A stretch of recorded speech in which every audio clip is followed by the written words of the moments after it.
Hello, everyone. It's Jon Oltsik here, analyst and resident at theCUBE, cybersecurity community activist and podcaster. And welcome to another version of the Cybersecurity Bridge podcast. If you're one of the very, very few people in the world who's never seen my podcast, each podcast covers a specific subject, and it is divided into three parts. The first part, we talk about the present of that particular area of cybersecurity. The second part, we talk about the future of that area of cybersecurity. And the third section, we talk about the cybersecurity bridge, how we get from the present to the future. So I'm glad to have a new guest on my podcast, Vlad Babiuk, who is the Director of Technical Product Marketing at Stellar Cyber. Vlad, welcome. Thank you, John. Really happy to be here. Been watching your shows for some time now, so it's exciting to be here and get this podcast going. So it's going to be an interesting one, I'm sure. And let's go. But before we do, are you ready to play cybersecurity trivia? Yes, I am. Okay. This one's in our domain that we'll be talking about. It's a little bit of a tricky one. And so my friend, reformed analyst, Anton Chuvakin, who used to be with Gartner and now is with Google, he coined this, or he came up with this concept called the SOC triad. And the SOC triad is composed of SIM, NDR, network detection response. At the time, I think it was called network traffic analysis, and EDR, endpoint detection and response. And so the question is, what year did he first write about it? Was it 2013, 2014, 2015, 2016, or 2017? Oh my gosh. Gonna go with, did you say 2020? Or sorry, which one was that? No, I started with 2013 and went to 2017. So I can tell you it's not 2020. No, it's not 2020 for sure. I'll go with 2017. Okay. Be my final answer. It was a tough one because who remembers the exact date? No, it was 2015, and he's modified that a little bit. He's talked about including application logs, he's talked about cloud logs, and he's talked about identity, but we'll get to that. But now we're going to talk about security operations. And so my general question to start is, what do you think of the current state of security operations? That's actually a really good question. And what I'm seeing right now is kind of this real inflection, I would say, in the security operations. And since we just kind of gone through the RSA 2026, it made it very clear the industry isn't essentially experimenting AI anymore. It's operationalizing it. And what I mean by that is that AI has moved essentially to a more of the center of the SOC itself. So there's essentially a shift where AI is not just a feature, AI is the foundation. It's not just a dashboard anymore. AI is driving essentially the decisions and the workflows itself. The other thing that I've also seen is kind of the shift that is happening as well. And you probably remember, John, we started with this kind of perception of more of a reactive approach that we've done for so many years or so. And I believe we're kind of moving away from reactive. We're kind of in this proactive, going into this more adaptive kind of solution, I would say. And what I mean by this is like reactive has been really mainly kind of this chasing of alerts.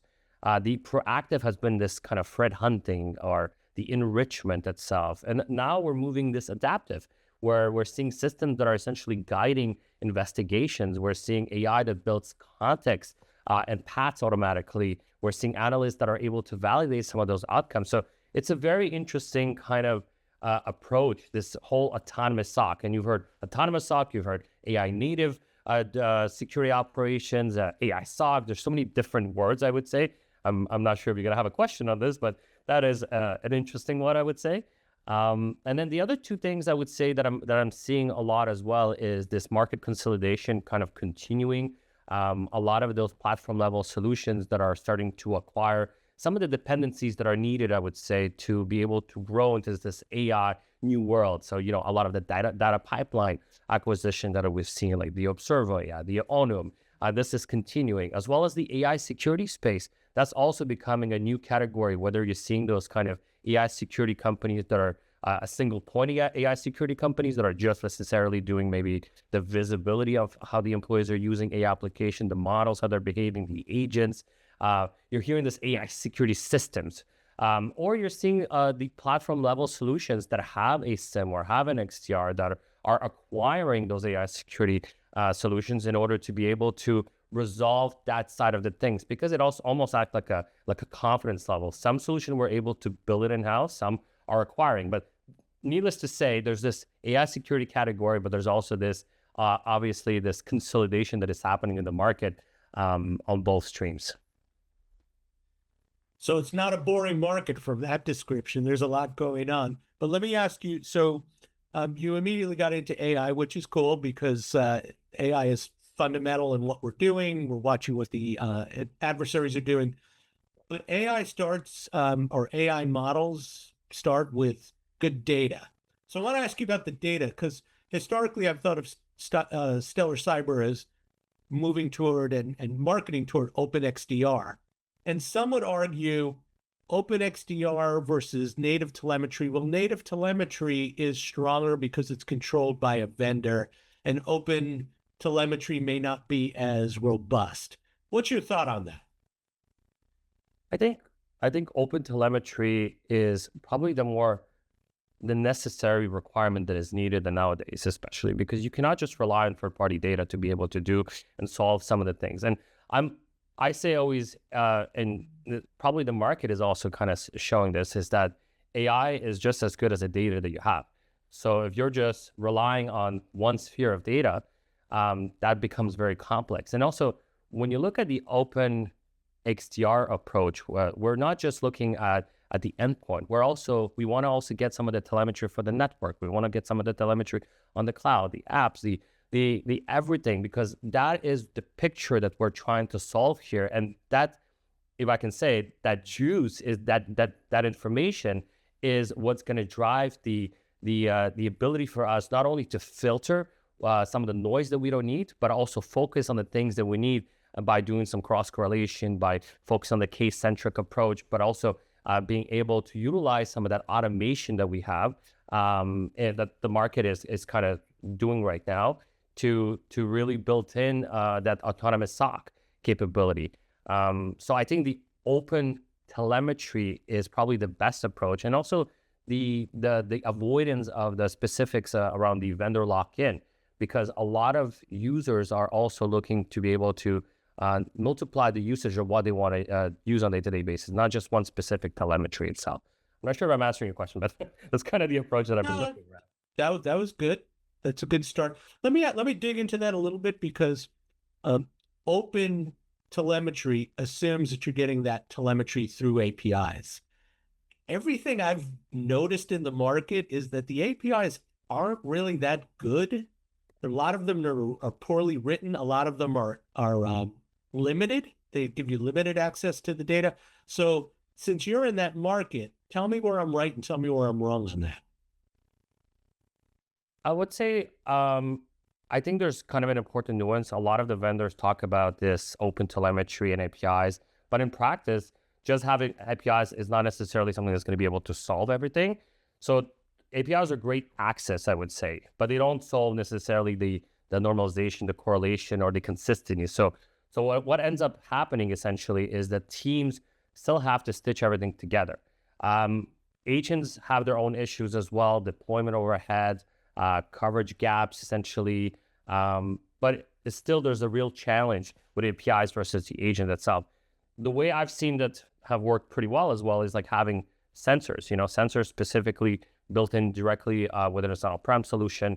That has gained a lot of good visibility and credibility within the market itself. Okay. Historically, one thing, and basically what you talked about up front is there's a lot of moving parts in security operations, and that communicates to me complexity, and complexity has been the enemy of security operations. In fact, when I was at ESG, we did research, and a lot of people bought a SIM assuming that it was giving you out of the box functionality, and it turned out, no, that's not. You have to customize it. You have to maintain it. So talk to me about complexity, the balancing act between complexity and efficacy. Yeah, for sure. What I'm seeing right now in the market is, and I think this is one portion of the consolidation that is happening, is a tool sprawl. There's essentially, and a great example is I used to work at a major financial institution. We had 3 SIMs.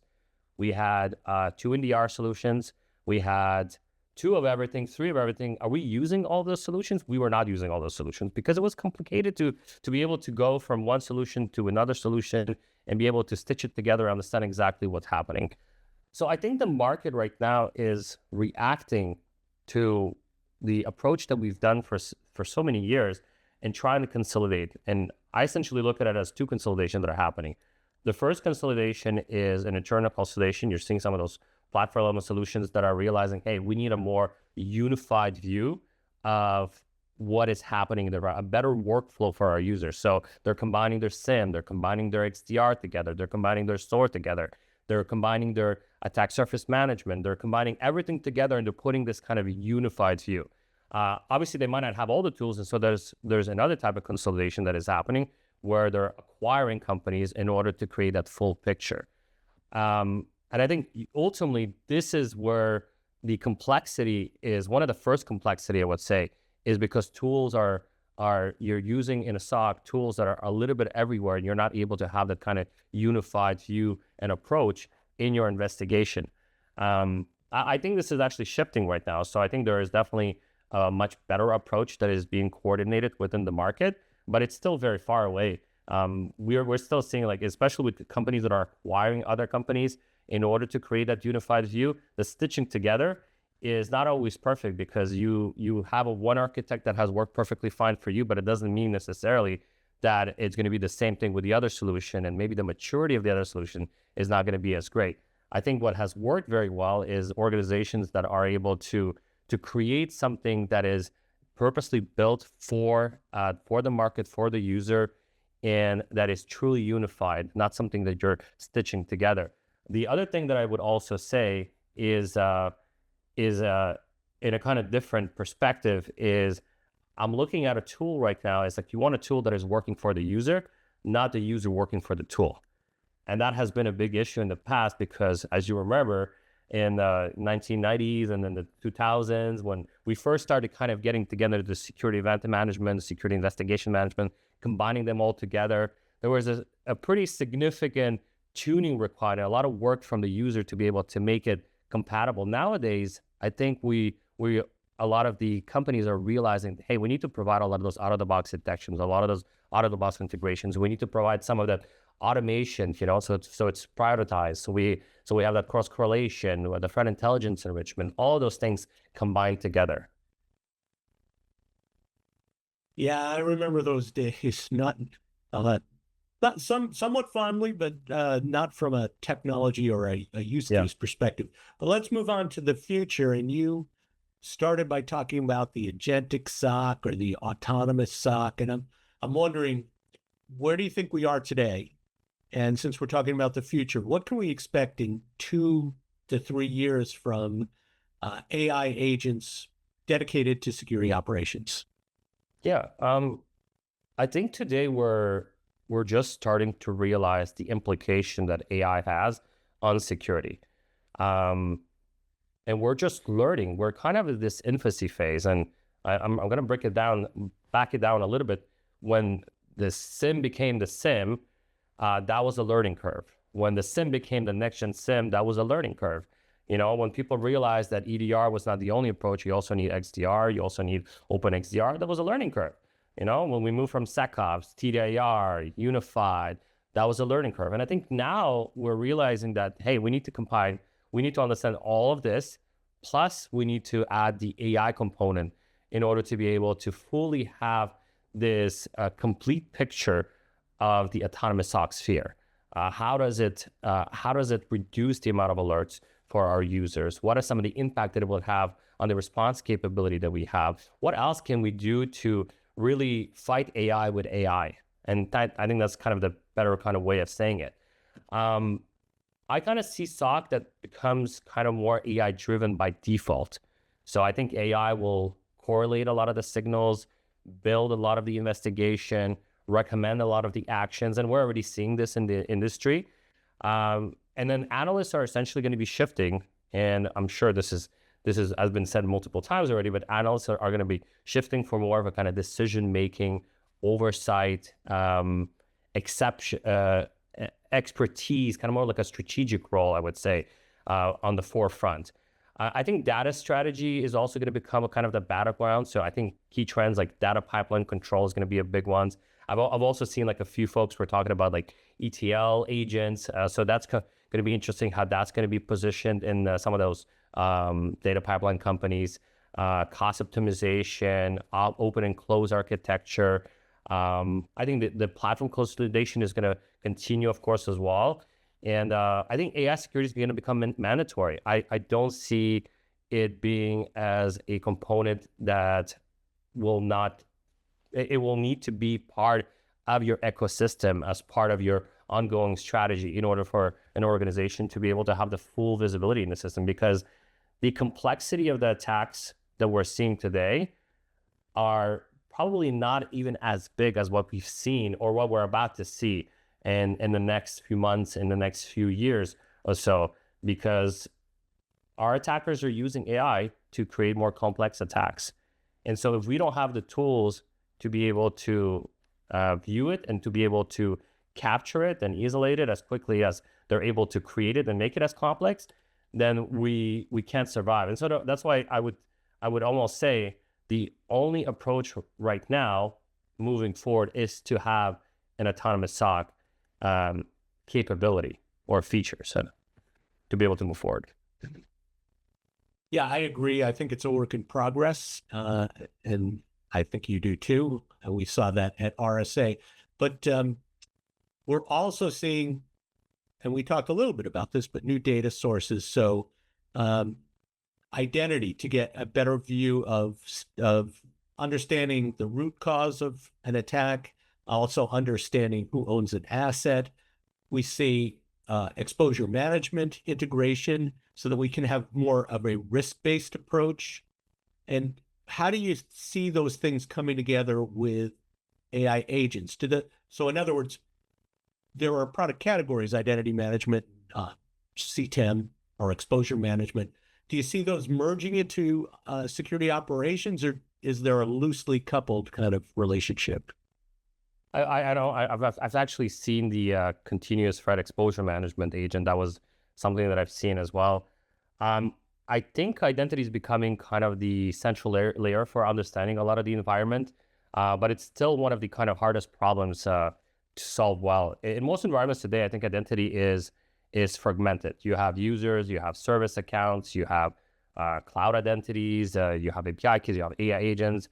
That's why we've actually seen, I think like last year, a big focus has also been around identity threat detection response. And I think you probably heard it because that was a big one of the things that a lot of companies were starting to implement.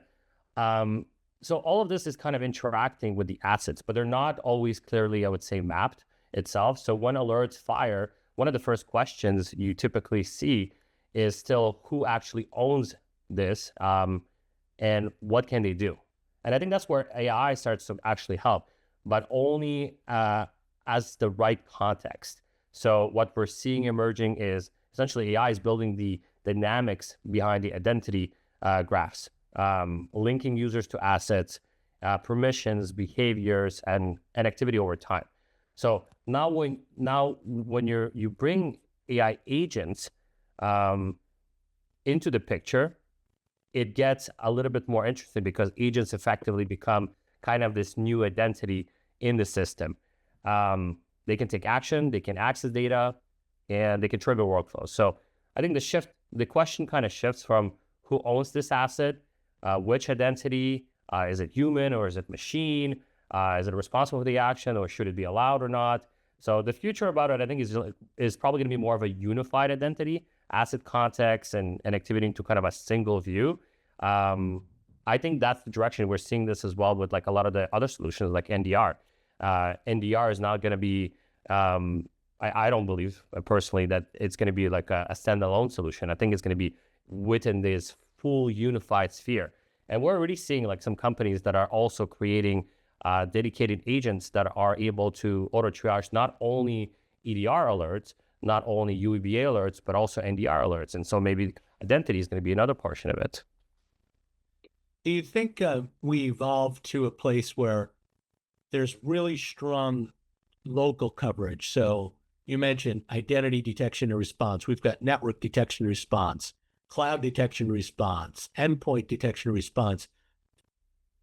It seems to me that those are very, very good at detecting and responding to local activity, but something needs to stitch that together. So does it become more of a federated kind of a federated model like I'm describing? And then what's that centralized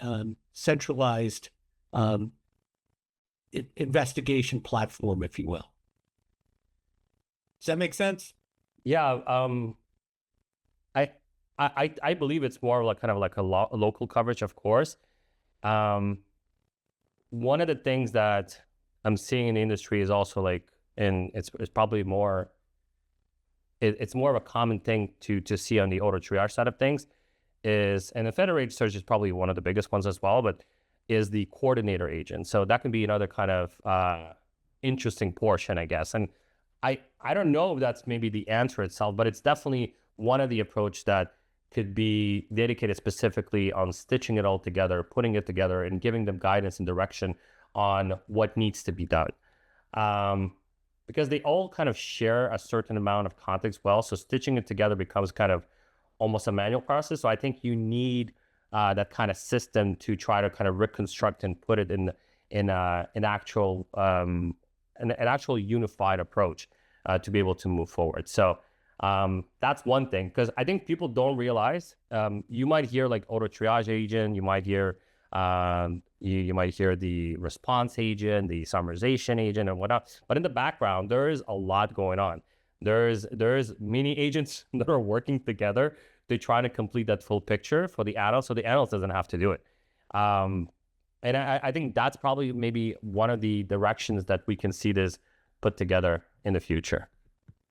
Yeah, I've never heard that term that way, the coordination agent, but that makes sense because the coordination would be the workflow behind stitching together this alert. So I get an alert on the cloud or I get an alert on the endpoint. What else is going on? What else have I seen? Where have I seen this IP address? Who let it in? What else has happened? So yeah, that's good stuff. Let's move on to the third part, the cybersecurity bridge, getting from here to there. As we have more agentic solutions, what kind of skill sets do we need? And I'm not asking what skill sets go away, but I think there are new skill sets. So I'm interested in your opinion on that. Yeah, I think from a skill set is changing our mindset is one of the first things, I think, especially for SOC analysts, because we've kind of built this approach for so many years that you have tier 1, tier 2, tier 3 type of analysts. We cannot continue putting ourselves into that kind of position anymore, because with the agentic, with the autonomous and everything like that, I can see tier 1, tier 2 becoming as I wouldn't say completely dissolved, but they're definitely going to be predominantly completed by the autonomous SOC platform itself. The analyst perspective and mindset has to change to become more critical and more strategic, and also as a human oversight. And that's why you're seeing a lot of this kind of human in loop, feedback loop, because models are great at giving you what you're looking for, but they also make mistakes. They also hallucinate. They're also prompt to some security risks and concerns and whatnot. And so, and like I said in the beginning, they're just as good as the data that you feed. And so that other portion of the data is the analyst that is providing guidance and direction of what they're actually looking for, how they want this information to be perceived, and why this information is so critical for their success when it comes to a particular investigation in order to close a particular case. So I think changing our mindset is going to be very important. The other thing is obviously the ability to fight with AI, because we're not doing this. It's not the same as it was before. The attacks that are going to be coming in, they're going to be much more, probably bigger, stronger, more critical than the ones that we've seen, and probably faster as well. So I think this continuous development, this adaptive approach that we were talking originally, is going to become very important as well, because that is what's going to allow us to position ourselves as a solution of choice, as a company that has the visibility that is needed to be able to attack AI with AI essentially in the future. And I think it's just understanding AI, understanding what it needs, what it wants, and where we're kind of moving, the direction that we're going. So continuously educate. There's going to be new positions opening up as well. You've probably seen already, like AI security engineer. There's AI security SOC manager. There's everything you can imagine around AI right now. So I just think the way we've looked at the SOC itself and for the past few years is going to change quite significantly, and so we need to adapt to that, and we need to adapt to it very quickly. Yes, I've heard the term AI orchestrators or AI security orchestrators. Yeah. But let me press you on this a little bit, because I agree with you that tier 1 and tier 2 analysts, those roles get changed. But that's a growth and training domain right now, right? So if I start as an entry-level tier 1 analyst and I grow to tier 2 and then tier 3, I've learned along the way. So we're saying, well, we're going to take away that tier 1 and tier 2, or at least change it. So how do we get tier 3 analysts, threat hunters, really experienced people in forensic analysis and investigations, when we're taking away the training ground? Yeah. I think the training itself is still going to be there. I think it's a matter of positioning them in a certain spot where they're learning other tasks and other responsibilities and other nurture them to be able to be a tier 3 hunter. So I think those positions are just not going to be tier 1, tier 2 anymore. It's just going to be a different type of position that's going to help them to achieve that tier 3. So maybe they're going to come in as a tier 1 security like model analyst or something like that, who their responsibility is to understand exactly how AI is behaving. Is it behaving the right way that it's doing, or is the particular like use cases that we have, the integrations and whatnot, make sense? So I think the responsibility itself is going to shift. I don't think we're completely removing the tier 1, tier 2. I think we're just adjusting it. We're adapting it to the current needs. So I think it's just changing. It's a movement. I don't know what it's going to be, to be honest with you. Right now in the industry, as we look at it right now, and some of the prospects that we talk or the customers that we talk, they still have the tier 1, the tier 2, the tier 3, but they're just saying, hey, our tier 1, tier 2 is not what it used to be before. They're just doing other tasks, other different things that are maybe a little bit more guided towards them becoming that tier 3 analyst eventually. Yeah, good answer, by the way. Thumbs up for that answer. I also think we'll use AI for kind of red teaming simulation to teach them. There'll be more use of cyber ranges, things like that.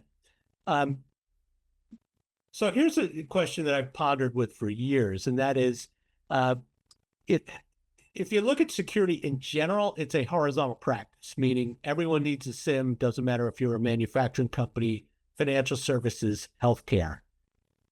Do you see that same model moving forward? And let me just build upon that.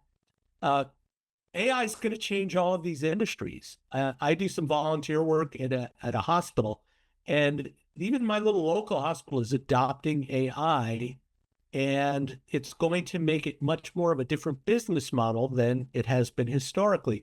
So do the tools start to become more verticalized, or is that a customization type of activity as it's been forever? I think they're probably going to be more verticalized, but I don't think SIM is going away. I think it's going to be just a different type of SIM. Um, Traditional SIM has been very horizontal. It's true they collect everything, store it, they let analysts query. But today the problem isn't just visibility, it's also decision making. And I think that's where AI kind of starts really changing the role of the SIM itself. What we're seeing with SIM evolving is from a system of record into a part of a kind of operational platform. Instead of just like storing and then searching data, it needs to actively essentially participate in the correlation, the investigation, and the response. So at the same time, you're seeing some more domain kind of specific capabilities like identity and cloud and so on. I think the future isn't just purely kind of horizontal or purely kind of vertical. I think it's going to be like a combination. So like horizontal for data access and maybe vertical for like enriched context, all tied together by kind of a AI-driven kind of workflow. And the platforms that win will be the ones that can unify it. So you're not choosing between the brief and the depth. You're seeing this happening already, like a lot of the solutions, and you probably heard it, Unified Security Operations Platform or SecOps was one of the other ones. But then also you're kind of seeing the shift in some of the wording, like autonomous SOC, AI native security operations platform.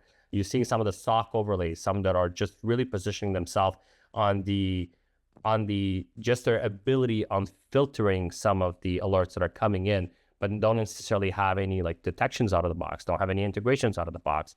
I call them SOC overlays. They're great at reducing the alerts, but they're not necessarily giving you the operational portion, which is that the true SIM, the correlation, the case management, the ability to cross correlate, and all of the enrichment itself of threat intelligence and whatnot. So I think you need a blend of everything, and that's kind of where we are moving together. I think SIM is just going to evolve, but it's not going to be a SIM in the future. It's going to be something else, but it's still going to be there, just going to evolve. Well, even Gartner has now, I think they have 3 names for SIM, or 3 categories for SIM that they're now pitching. So one more quick question, because we're almost out of time, and that is, everything we've said assumes that the customer is acquiring and managing a SIM or a security operations platform. What's the role of MSSPs, and does that change in an MDR, of course, and does that change in an agentic AI SOC world? I think it definitely changes, but I think it makes it better for them, because for an MSSP perspective, the ability to reduce to increase the visibility, to reduce the amount of alerts as quickly as possible for their customers is going to be very beneficial. So especially companies that are currently working, that have positioned themselves as an autonomous SOC capability, and they're working very close with MSSPs that are leveraging their solutions for MDR. I think they're the ones who are going to be the biggest winners as well in this industry, because not only their hands in some cases are very tied in because they have so many different customers that they have to take care of. This autonomous SOC, this agentic revolution that we're going through, is actually an enabler for them to have more customers at the same time, while at the same time being very critical on the type of alerts that they're spending a lot of time and what they're escalating. But there's also the other caveat that there's also maybe the concern, right? Autonomous SOC is not perfect, right? We're still learning, we're still growing, we're trying to understand exactly everything that needs to happen. And I think that's why you really need that human in the loop factor. So I think those ones that are going to perfect that human in the loop are really the ones who are going to win in this kind of industry, because not only they're going to be able to sell, hey, we have the speed that comes with AI, but we also have that oversight. And both combined together is really where the benefit is going to start to shine. Yeah, I agree. And 3 quick points to add.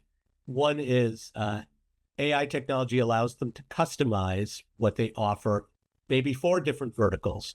Number 2, is they're trying to hire the same people everyone else is, and it's expensive and you can't always get the right people. And third, it's a thin margin business. So if you can have robots doing what people do, maybe you could pull a few more shekels out of the margin. I don't know. Yeah. Hopefully for them. But we're just scratching the surface, but we're unfortunately and sadly out of time. But I do want to ask you the question I ask every one of my guests, and that is, what's the one piece of advice that you give to cybersecurity professionals who are watching this wonderful podcast? I think it's just continue learning, and AI is get interested with AI. Put the effort and the time to really focus on understanding exactly how it plays within the cybersecurity sphere, because it's going to be a very, very important piece of the puzzle when you do decide to whether to join a company on the vendor side or a company on the not on the customer side, more of a as a client itself. It's going to be the piece of the puzzle that you're going to need to solve on the day-to-day basis. And I wouldn't say forget everything you knew before, but keep what you knew before and just add that extra layer of AI. Yeah, what I wrote after RSA was be cautiously enthusiastic about AI, and so we can leave it at that. Vlad, thank you so much for being a guest on my podcast. You were great. Thank you, John. Appreciate it. Two thumbs up now. Thank you. I loved it. Thanks so much, John. I really appreciate it. It was great. It was my pleasure. And for the audience, thanks so much for listening. And I'll be back soon again with another edition of the Cybersecurity Bridge podcast.